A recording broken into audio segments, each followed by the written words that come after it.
ओम नमस्ते जी। दिनांक 13 दिसंबर 2025 ईस्वी, दिन शनिवार, तिथि नवमी, 16:37 तक तत्पश्चात दशमी, नक्षत्र हस्त पूरी रात्रि, पक्ष कृष्ण, मास पौष, ऋतु हेमंत, सूर्य दक्षिणायन, सूर्योदय प्रातः 7:05 पर दिल्ली में, सूर्यास्त सायं 17:26 पर, चंद्रोदय 25:57 पर, चंद्रास्त 13:07 पर। सृष्टि संवत 1,96,08,53,126, कल युगाब्द 5,126, विक्रम संवत 2082, शक संवत 1947, दयानब्दाब्द 201। ओम। जीवन का उद्देश्य। क्यों हमने जन्म लिया? आनंद भोग। क्या सिर्फ इसलिए? इस जीवन के बाद हमारा क्या होगा? भिन्न भिन्न मत वालों की भिन्न भिन्न मान्यताएं हैं। किसी की मान्यता में हमने इसलिए जन्म लिया है कि हम स्वर्ग में प्रवेश पाने को अपनी योग्यता सिद्ध कर सकें। स्वर्ग कई सारे मत वाले लोगों के लिए आदर्श स्थान है। बहुत से हिंदू भाइयों के लिए ऊपर 4 धाम हैं, गोकुल, शिवलोक, बैकुंठ, साकेत लोक। तो हमारे मुस्लिम भाई जन्नत मानते हैं। पर हर कोई सिर्फ अपने लाभ सुख की कल्पना ही करता है। कभी ये नहीं सोचता कि आदर्श स्थान तो पृथ्वी पर भी बना सकते हैं। क्या दुर्लभ है यहाँ। आखिर इस शरीर का क्या प्रयोजन है? आखिर इस तरह की कल्पित जगह को तो हम इस शरीर में यहाँ भी भोग ही करने में सक्षम है।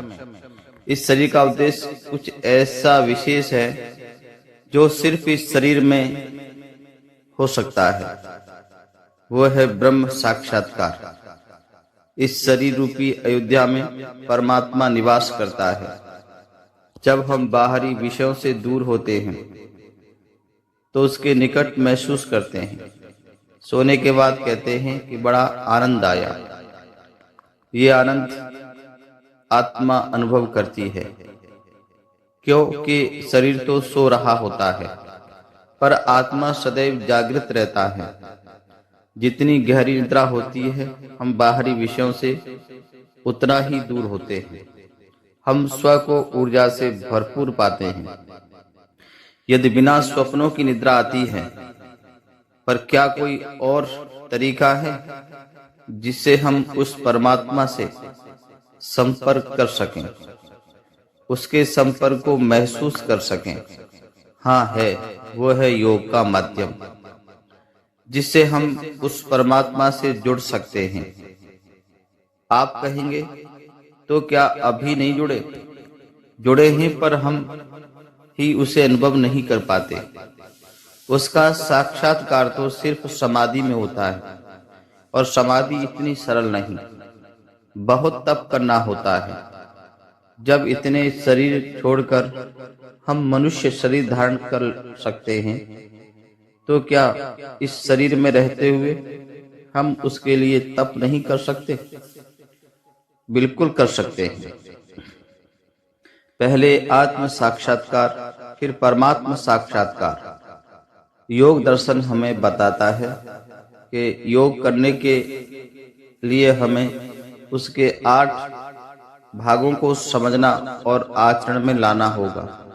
वे भाग हैं: प्रथम यम, द्वितीय नियम, तृतीय आसन, चतुर्थ प्राणायाम, पंचम प्रत्याहार, षष्ठ धारणा, सप्त ध्यान, अष्ट समाधि। समाधि को विस्तार से समझने के लिए हमें योग दर्शन के 4 पाद समझने होंगे, जो है प्रथम समाधिपाद, द्वितीय साधनपाद, तृतीय विभूतिपाद, चतुर्थ कैवल्यपाद। जहाँ हम कैवल्यपाद पर पहुँचे, शरीर में आने का उद्देश्य पूर्ण हो जाता है। एक हिंदी गीतकार ने लिखा भी है कि दिल की ये धड़कन ठहर जा, मिल गई मंजिल मुझे। यहाँ हमारे लिए मंजिल वो परमात्मा ही है। जिज्ञासु पूछ सकते हैं कि मोक्ष विषय का क्या मोक्ष तो तब मिलेगा जब समाधिस्थ होकर शरीर छोड़ेंगे। शरीर में रहते तो परमात्मा के दर्शन ही हमारा उद्देश्य है। यह तो हमारे हाथ में है, तब करेंगे तो फल मिलेगा ही। ज्यादातर